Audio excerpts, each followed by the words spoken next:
ఒకప్పుడు గురక అంటే గాఢ నిద్రకు సంకేతం. కానీ ఇవాళ గురకను డాక్టర్లు ఒక జబ్బుగా పేర్కొంటున్నారు. గురక అనేది కేవలం పక్కవారిని మాత్రమే ఇబ్బంది పెట్టే సమస్య కాదు. శరీరంలో శ్వాస మార్గాల్లో అడ్డంకుల్ని తెచ్చిపెట్టి ఏకంగా ప్రాణాలకు ఎసరు పెట్టే ఒక పెను విపత్తు. నిన్న మొన్నటి దాకా గురకకు కేవలం సర్జరీనే పరిష్కారంగా ఉండేది. కానీ ఇవాళ అందుబాటులోకి వచ్చిన మందులతో పాటు జీవన శైలిలో తగిన జాగ్రత్తలు తీసుకోవడం ద్వారా గురకను చక్కగా అదుపులో ఉంచుకోవచ్చు. గురక గురించిన పూర్తి వివరాలని డాక్టర్ని అడిగి ఇప్పుడు తెలుసుకుందాం.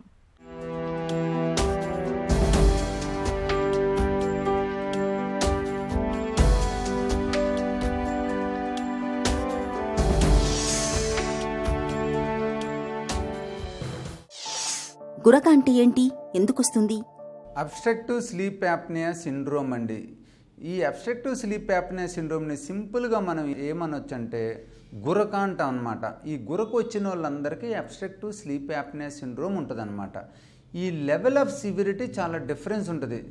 మెయిన్గా ఏంటంటే గురక ఒక్కటి ఉండి స్లీప్ డిస్టర్బెన్స్ అలాంటిది ఏమి లేనట్టయితే, అంటే నైట్లో నిద్ర కనుక అలాంటిది డిస్టర్బ్ కాకపోతే వాళ్ళని మైల్డ్ స్లీప్ యాప్నియా సిండ్రోమ్స్ కింద కన్సిడర్ చేస్తామండి. అలా కాకుండా వాళ్ళకు గురకతో పాటు పాపం నిద్ర లేకుండా రేత్రిపూట మెలకువగా ఉంటా ప్రతి గంటకి మెలకు వచ్చి బాడీలో ఆక్సిజన్ లెవెల్స్ తగ్గుతూ ఉన్నట్టయితే వాళ్ళకి తీవ్రమైన అబ్స్ట్రక్టివ్ స్లీప్ యాప్నియా సిండ్రోమ్ అంటాం అన్నమాట. గురక లక్షణాలు ఎలా ఉంటాయి? ఈ మైల్డ్ స్లీప్ యాప్నియా సిండ్రోమ్స్ అంటే గురక వస్తుంటుంది, ఇంట్లో వాళ్ళు అందరూ డిస్టర్బ్ అవుతుంటారు, పేషెంట్కి ఎలాంటి ఇబ్బంది ఉండదు. ఇది ఇప్పుడు చూసినట్టయితే చాలా మందిలో ఉంటుందన్నమాట.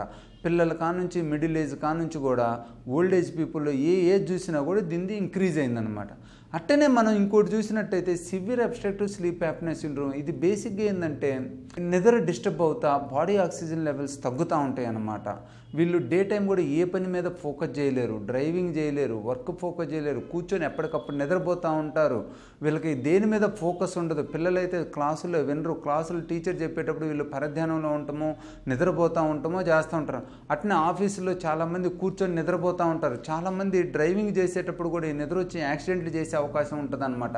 ఇదంతా ఏంటంటే నిద్రలో ఉండే severe obstructive sleep apnea syndrome నుంచి ఈ బాధలన్నీ కలుగుతూ ఉంటాయి అన్నమాట. గురక ఎప్పుడు ప్రమాదం? చాలామంది కూడా ఈ obstructive sleep apnea syndrome main కారణం ఏంటంటే ఎడినాయిడ్ హైపర్ట్రోఫీ అనమాట. ఈ ఎడినాయిడ్ హైపర్ట్రోఫీ మెయిన్గా ఏంటంటే ఎలర్జీ నుంచి అయినా రావచ్చు, పిల్లలు సన్కి ఎక్స్పోజ్ కాకపోవటం వల్ల అయినా రావచ్చు, అలానే ఒకరి నుంచి ఒకరికి ఇన్ఫెక్షన్స్ రావటం వల్ల ఈ వైరల్ ఇన్ఫెక్షన్ రేట్ ఎక్కువగా ఉన్నా కూడా ఈ ఎడినాయిడ్ హైపర్ట్రోఫీ ఉంటుందన్నమాట.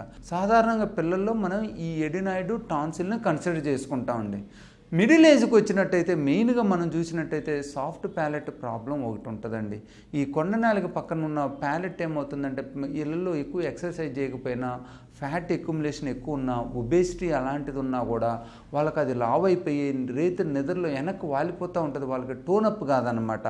Because of this laxity, especially alcohol తీసుకుంటున్నా కూడా, proper sleep patterns follow up అయినా కూడా వాళ్ళకి ఏమవుతుందంటే ఒబేసిటీ డెవలప్ అయ్యి ఆ ప్యాలెట్ మజిల్స్ అన్నీ కూడా కొంచెం ల్యాక్స్గా ఉండేసి గురకు వచ్చే అవకాశం ఉంటుందన్నమాట.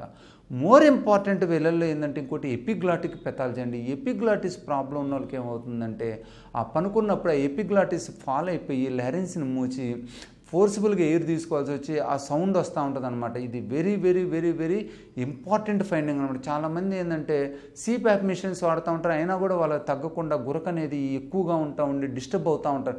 దీనికి మెయిన్ కారణం ఏంటంటే సిప్యాప్ మిషన్ వాడుతున్నా కూడా వాళ్ళ గురక తగ్గలేదు, స్లీప్ ప్రాబ్లం అంతే ఉందంటే మెయిన్గా ఈ ఎపిగ్లాటిక్ ప్రాబ్లం రూల్ అవుట్ చేసుకోవాల్సి వస్తుంది. గురకకు వైద్య చికిత్స ఎలా ఉంటుంది?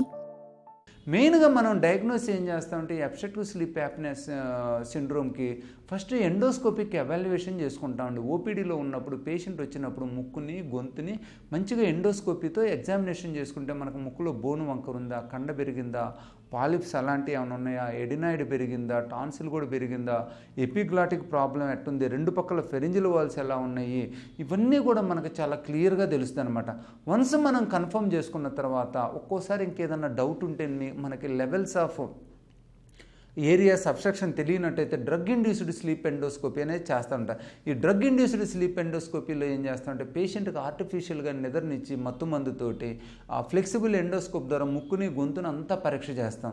దాంట్లో మనకి ఏం తెలుస్తుంది అంటే ఎగ్జాక్ట్గా నిద్రలో పేషెంట్కి ఎక్కడెక్కడైతే ప్రాబ్లం వస్తుంది ఈ గురక్కి, అది మనకి ఈ ఎండోస్కోపీ విధానంలో చాలా క్లియర్గా తెలుస్తుంది అనమాట. ఈ అబ్స్ట్రక్టివ్ స్లీప్ యాప్నియా సిండ్రోమ్ని ఎట్టి పరిస్థితుల్లో నెగ్లెక్ట్ చేయడం మంచిది కాదండి.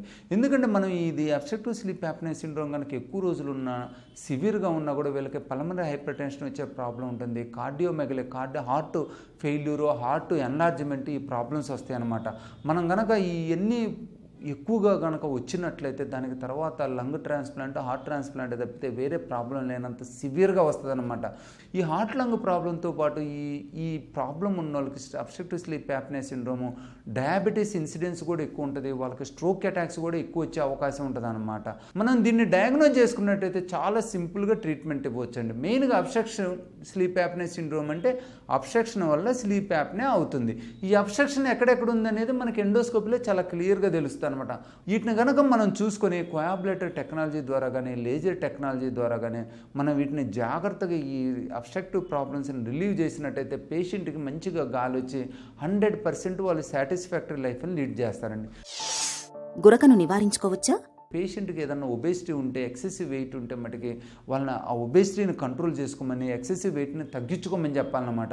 ఎందుకంటే ఎక్సెసివ్ వెయిట్, ఒబేసిటీ ఉన్నట్టయితే మనం టిష్యూస్ని కరెక్ట్ చేసినా కూడా అక్కడ మళ్ళీ ఫ్యాట్ సెల్స్ ఎక్యుములేట్ అయ్యి, అక్కడ ఫ్లూయిడ్ ఎక్యుములేట్ అయ్యి మళ్ళీ అబ్స్ట్రక్షన్ వచ్చే అవకాశం ఉంటుందన్నమాట.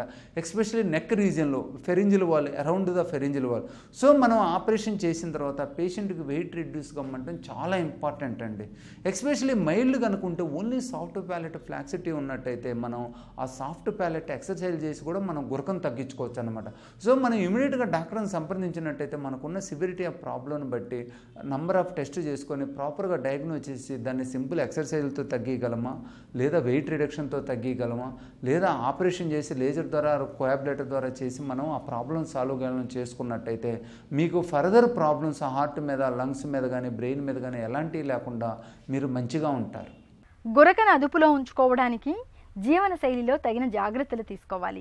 ముఖ్యంగా బరువును అదుపులో ఉంచుకోవాలి. నిత్యం బ్రీతింగ్ వ్యాయామాలను చేయడాన్ని అలవాటు చేసుకోవాలి. గురక మరీ తీవ్రంగా ఉన్నప్పుడు సర్జరీ చేయించుకోవడం మేలు. ఒక చిన్న చిట్కా మీకోసం. వట్టివేళ్ళు, ధనియాలు, ఉసిరి, సుగంధి పాల ఈ 4ని చూర్ణం చేసి తాగే నీటిలో వేసి ఒక రాత్రంతా అలాగే ఉంచండి. తరువాతి రోజు ఆ నీటిని తరచుగా తాగండి. అతిదాహం, అలసట దరి చేరకుండా ఉంటాయి.